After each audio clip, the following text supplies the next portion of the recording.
Oke teman-teman, balik lagi dengan saya Fikri Ridho. Seperti biasa saya akan mereaction soal sepak bola Indonesia dan juga tanggapan komentar dari netizen soal sepak bola tanah air. So, seperti apa tanggapan mereka? Mari kita simak sama-sama. Let's go.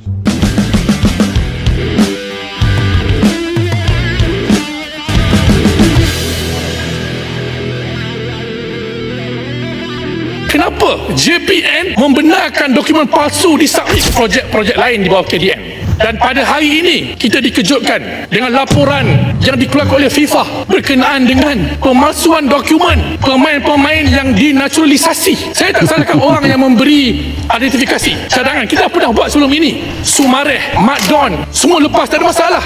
Tetapi kenapa JPN membenarkan dokumen palsu disubmit kepada FIFA? Ini memalukan negara. Maruah Malaysia tercalar. Jadi kelemahan apa yang perlu kita tengok dalam KDN ditegur ini?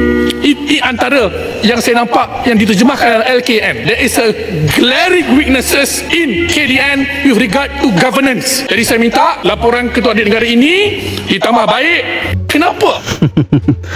Jadi mereka tuh pernah naturalisasi juga. Nah, bedanya dengan naturalisasi yang sekarang itu, kalau dulu mereka naturalisasi pemain-pemain yang sudah lama tinggal di Malaysia. Karena ada aturan begini teman-teman. Pemain yang sudah tinggal lebih dari 5 tahun di satu negara, kalau dia mau dinaturalisasi untuk keperluan sepak bola atau apapun itulah, intinya dia sudah tinggal lebih dari 5 tahun, ya dia bisa dinaturalisasi. Itu syarat naturalisasi. Nah, itu Malaysia pernah buat. Jadi ada beberapa pemain asing yang tidak punya garis keturunan Malaysia sama sekali, itu dinaturalisasi sama mereka karena sudah memenuhi salah satu syarat bahwa pernah tinggal 5 tahun sekurang-kurangnya di Malaysia. Nah, yang sekarang itu berbeda. Yang 7 orang dinaturalisasi sama Malaysia itu mereka tidak pernah tinggal di Malaysia selama 5 tahun dan bahkan tidak punya garis keturunan Malaysia. Makanya mereka itu dinyatakan sebagai pemain yang ilegal atau bodong karena mereka tidak pernah punya garis keturunan Malaysia. Jadi yang sekarang ini benar-benar ilegal dan itu sudah bisa dibuktikan sama FIFA. Dan ketika di sidang pun salah satu pemain yang dinaturalisasi, si Gabriel Palmeiro, itu jawabnya salah-salah. Ketika ditanya dia bilang neneknya itu lahir di Spanyol. Sorry dia bilang nenek saya lahir di Malaysia. Tapi ketika disuruh untuk menjelaskan ulang dan dimintai bukti bahwa neneknya benar-benar lahir di Malaysia, dia tidak bisa buktikan. Makanya banding 7 pemain atau banding dari FAM itu ditolak sama FIFA. Jadi kita menunggu sanksi yang lebih berat lagi dari FIFA seperti apa. Apakah mereka masih bisa ikut Piala Asia atau di-banned dari Piala Asia? Kita tunggu saja nanti mereka punya sanksi itu apa dari FIFA. Oke, kita tunggu. Keputusan FIFA sudah pun keluar. Rayuan FM ditolak. Rayuan FM ditolak. Ditolak, Pak. Ngopi dulu. Oke, lanjut. FIFA telah mengekalkan hukuman terhadap FM dan 7 pemain warisan kita, guys. Jadi harapan seluruh rakyat Malaysia hancur berkecai. Hancur berkeping-keping kalau di Indonesia mereka punya perasaan itu. Ini baru hukuman daripada FIFA. Ini belum hukuman daripada AFC lagi. Daripada AFC tak silap aku confirm akan tolak mata pasukan kebangsaan kita, guys. Paling-paling pun 6 poin. Kemenangan lawan Nepal akan ditolak, kemenangan lawan Vietnam akan ditolak. So, oke, ini ada salah satu pengakuan dari mereka punya fans, ya YouTuber juga. Dia bilang ya bisa saja kemenangan mereka itu lawan Nepal dan lawan Vietnam itu ditolak. Jadi 6 poin itu dianulir dan diberikan ke Vietnam dan juga ke Nepal karena ketika mereka cukur Vietnam 4-0 itu pakai pemain ilegal loh. Lawan Nepal pun itu pakai pemain ilegal si Hector Hevel itu. Jadi ya bisa saja poin mereka waktu lawan 2 negara ini dianulir kasih ke lawannya mereka. Itu bahaya ini. Jika betul sangkaan aku 6 mata akan ditolak, maknanya bye bye Piala Asia. Iya, betul. Lagi, guys. Aku bila dapat tahu yang FIFA kekalkan hukuman dan tolak rayuan FAM, memang hancur guys. Aku punya harapan memang hancur Okey, jadi sedih, memang aku sedih lah guys. Memang sedih.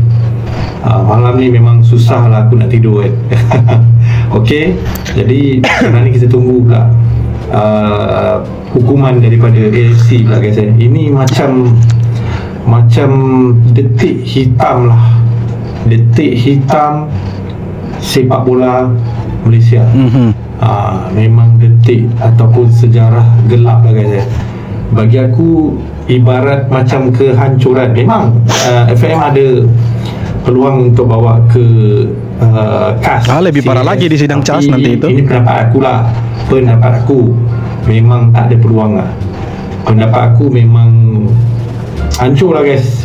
Ya, untuk CAS juga sama saja, tidak ada peluangnya. Justru di sana kalau kita berani untuk maju ke sidang CAS, itu kita punya bukti tidak bisa main-main loh. Itu memang harus disiapkan bukti otentik bahwa 7 pemain ini, 7 pemain ini itu punya garis keturunan Malaysia dan sah, bisa dibuktikan. Kalau tidak bisa dibuktikan nanti di sidang CAS, lebih bahaya lagi. Nah, ini baru sanksi dari FIFA, belum sanksi dari AFC. Makanya saya bilang tadi, kalau misalkan dihitung poinnya itu dari AFC dan tidak ada sanksi apa-apa, ya berarti ya si AFC ini memang benar-benar mafia selama ini seperti yang kita bilang. Karena ada orang Malaysia di sana teman-teman, ada orang dalamnya mereka, bahkan jabatannya bukan main-main. Orang Malaysia yang duduk di AFC itu sebagai sekjen. Bayangkan, sekjen.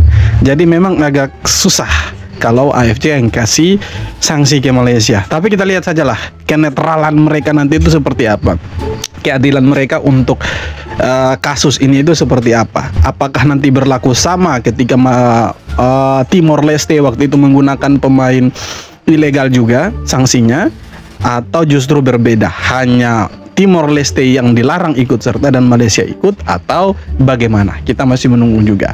Tapi yang pasti yang dibuat sama Malaysia ini itu memang benar-benar mencoreng sepak bola ASEAN. Dan sebenarnya bingung juga, kenapa sih mereka sangat-sangat berani gitu mau naturalisasi pemain yang mereka sendiri tahu, bukan tidak tahu loh.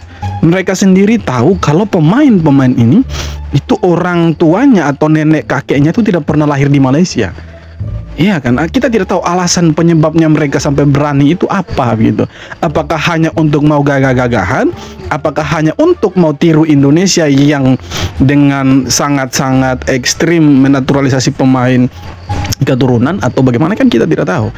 Tapi memang kalau acuannya adalah karena Indonesia lagi naturalisasi pemain keturunan, maka kita juga bisa dan ikut gagah-gagahan, maka saya pikir ya mereka salah, blunder fatal memang. Jadi ya semogalah bisa menang di sidang CAS, tapi ya peluangnya tipis karena mereka saja di sidang FIFA itu tidak bisa kasih tunjuk bukti yang valid loh. Jadi ya susah sih. Ya susah. Di sanksi FIFA, ini syarat pemain naturalisasi bermasalah Malaysia agar bisa main lagi di timnas. 7 pemain tersebut adalah Gabriel Felipe Aroha, Facundo Thomas Garces, Rodrigo Julian Holgado, Emmanuel Javier Machuca, Joao Figueiredo, John Orizabal, dan Hector Hevel. Mereka dikenai denda sekitar 41,8 juta rupiah serta larangan membela timnas Malaysia selama 12 bulan. Setelah masa sanksi selesai, mereka tetap boleh bermain di level klub tanpa batasan apapun. Yang jadi masalah adalah status mereka untuk kembali ke timnas. Sesuai statuta FIFA, seorang pemain yang bukan berasal dari jalur keturunan wajib menetap di negara tersebut selama 5 tahun berturut-turut. Artinya, jika ingin kembali berseragam Harimau Malaya, 7 pemain ini harus benar-benar tinggal dan menetap di wilayah Malaysia selama 5 tahun. Ya kalau sebagai pemain klub bola di Malaysia tidak masalah, karena sudah ada Joao Figueiredo, kemudian Hector Hevel, ya kan, si John Orizabal. Ini 3 pemain yang dinaturalisasi. Ini mereka kan bermain untuk JDT juga. Jadi kalau misalkan 7-7-nya mau tinggal di Malaysia dan mereka memang punya niat untuk membela Malaysia, ya tidak masalah. Tapi kalau memang tidak niat untuk membela Malaysia dan terkesan terburu-buru menandatangani soal berkas itu, ya susah. Memang agak berat karena aturan FIFA itu keras teman-teman. Tidak bisa untuk diakali aturan FIFA itu, susah. Ini FIFA loh, bukan organisasi main-main ini.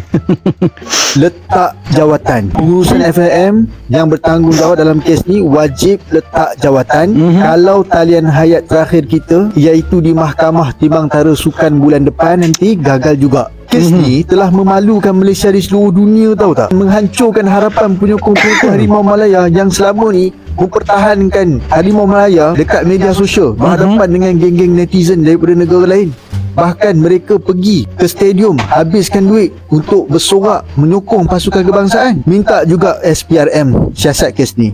Kot-kot lah kalau ada individu-individu tertentu buat kerja-kerja yang tak elok kan. Dan sekarang ni saya nak tanya, adakah poin yang kita menang hari tu dalam kelayakan Piala Asia akan dipotong? Tolong tuliskan dalam ruangan. Jadi semua masyarakat Malaysia itu kecewa. Tadi malam lawan Nepal ada seperti banner lah.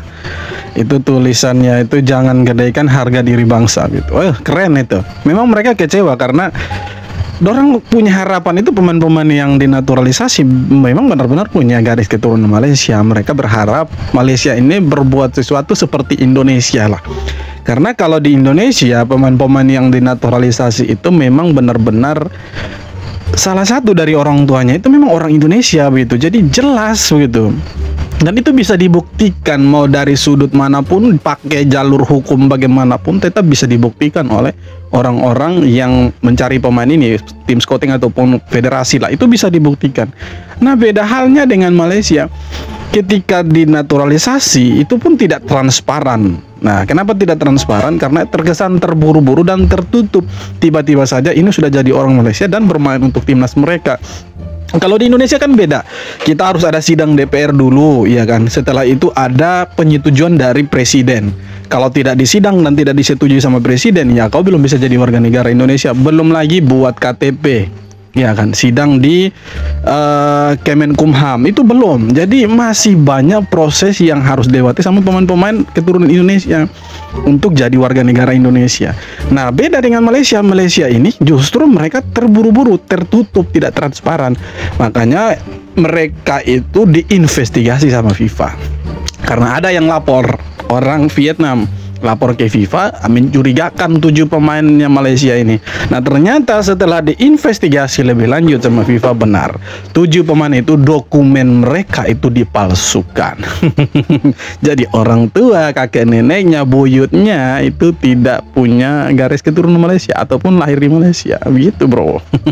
Ya, upaya Malaysia buat membela diri akhirnya kandas nih, bro. FIFA resmi menolak banding yang diajukan FAM atas kasus pemalsuan dokumen 7 siluman mereka. Sebelumnya mereka telah dikenakan denda sebesar 7,3 miliar rupiah, 7 pemainnya kena denda 1 juta rupiah per orang, dan dilarang beraktivitas di sepak bola selama setahun. Sekarang FAM cuma punya waktu 21 hari buat ajukan banding ke Pengadilan Arbitrase Olahraga Internasional. Kalau CAS juga nolak, sanksi berat buat Malaysia ada di depan mata, seperti kena pengurangan poin, dikeluarkan dari kualifikasi Piala Asia 2027, sampai pembekuan selama beberapa waktu. Gimana menurut kalian tentang kasus ini, bro?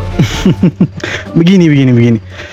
Malaysia ini mereka kan sudah salah ini kan. Benar-benar salah. Menurut investigasi FIFA mereka terbukti bersalah loh. Itu melakukan pemalsuan dokumen. Sudah terbukti mereka ini melakukan pemalsuan dokumen dan mereka juga sama sekali tidak bisa buktikan bahwa mereka melakukan pemalsuan. Mereka berani loh naik ke sidang CAS.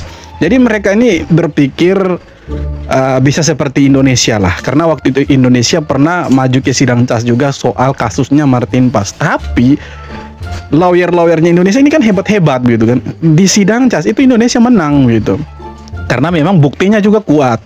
Walaupun secara garis keturunan si Martin Paes ini memang tidak punya darah Indonesia, tapi ada peraturan FIFA yang memang Indonesia dapat kansnya di situ. Jadi neneknya Martin Paes itu pernah lahir dan tinggal lama di Indonesia. Jadi istilahnya Blitzfers lah. Nah, kenapa kita bisa menang? Karena memang dia pernah tinggal di Indonesia neneknya. Jadi dia secara aturan FIFA legal memenuhi syarat untuk bela Indonesia. Jadi mungkin yang Malaysia pikirkan itu ya, cobalah kalau Indonesia bisa, kita juga bisa gitu. Tapi memang semoga mereka punya bukti-bukti yang valid begitu, bahwa mereka tidak lakukan pemalsuan dokumen. Tapi kalau mereka sendiri pun tidak bisa buktikan bahwa mereka tidak melakukan pemalsuan dokumen, ya berat. Karena ya sanksi pidana sudah menunggu mereka. Karena di negara-negara seperti Brasil, Argentina, Belanda, Spanyol, dan Malaysia termasuk Indonesia, itu pemalsuan dokumen itu satu perbuatan pidana itu. Jadi bisa saja orang-orang yang di dalam FAM, oknum-oknum itu bisa dapat sanksi pidana nanti. Itu berat loh. Berat ini, tapi mereka berani, ngeri sih. Bomber Timnas Indonesia Mauro Zylstra akhirnya menjawab keraguan sejak menjadi WNI pada Agustus 2025 lalu. Oh iya, buat yang belum tahu, Mauro ini darah Indonesianya didapat dari nenek pihak abahnya ya, yang berasal. Oke, ini darah Indonesianya itu dari neneknya begitu kan. Jadi jelas begitu kalau Indonesia. Oh, ini Mauro Zylstra punya garis keturunan Indonesia dari nenek pihak bapaknya. Itu dari Bandung atau dari Ambon atau dari Jakarta misal. Ya, jadi jelas lah gitu kan. Berasal dari Bandung. Jadi Akang Mauro halal buat jadi WNI lah ya. Dari mencuri perhatian setelah membuka keran gol pertamanya di laga Timnas U22 kontra Mali yang berakhir dengan skor 2-2. Gol yang dicetak Mauro ini seolah membuktikan kalau selama suplai bola memadai, maka doi bisa jadi solusi. Selepas laga usai, striker berusia 19 tahun itu mengungkapkan kegembiraan besar atas gol debutnya tersebut. Pada unggahan Instagram pribadinya, Mauro merasa senang dan bangga bisa berkontribusi untuk Indonesia. Sebelumnya, doi udah melakoni debut bareng timnas senior di FIFA Matchday September lalu, tapi belum berhasil mencetak gol. Baru pada laga kontra Mali inilah ia membuka keran golnya untuk merah putih. Gimana aksi Mauro semalam, Bes? Coba kasih nilai rating yang pas buat doi. Kalau mau di rating ya 7,5 lah. 7,5 boleh itu. Tinggi itu 7,5, hijau itu. Jadi begini, kalau Indonesia itu memang sekali lagi beda lah. Kita tuh jelas gitu kan, dan terpampang rapi gitu. Oh, Eliano Renders ini lahir di sini, bagaimana hubungannya dengan Indonesia? Oh, mamanya gitu kan dari Ambon. Bagaimana sih si Mes Hilgers bisa punya garis keturunan Indonesia? Oh, mamanya dari Manado gitu kan. Jadi jelas, punya arsipnya itu jelas begitu. Jadi bisa dibuktikan kalaupun sewaktu-waktu nanti misalkan ada kasus ataupun digugat, itu orang-orang di PSSI itu punya bukti bahwa oh ini loh, pemain kita memang punya garis keturunan Indonesia, kita tidak buat-buat gitu kan. Nah, jadi bedalah antara Malaysia dan Indonesia. Jadi mereka kalau mau lawan Indonesia atau mau bersaing dengan Indonesia soal pemain keturunan, tidak bisa. Kita ini punya stok pemain keturunan di luar negeri itu terlalu banyak loh, sangat-sangat banyak begitu kan. Jadi ya sekali lagi bro, mereka tidak bisa untuk menandingi kita gitu. Tapi ya doa yang terbaik untuk timnas Malaysia, semoga bisa lolos Piala Asia dan bisa menang nanti di sidang CAS. Walaupun ya peluangnya tipis lah untuk menang. Tapi tidak masalah, coba dulu kan. Semua punya hak untuk ke sana. Oke teman-teman, terima kasih banyak sudah nonton video ini sampai akhir, dan sekali lagi jangan lupa like, comment, dan subscribe. Kita jumpa lagi di video-video berikutnya. Thank you bro.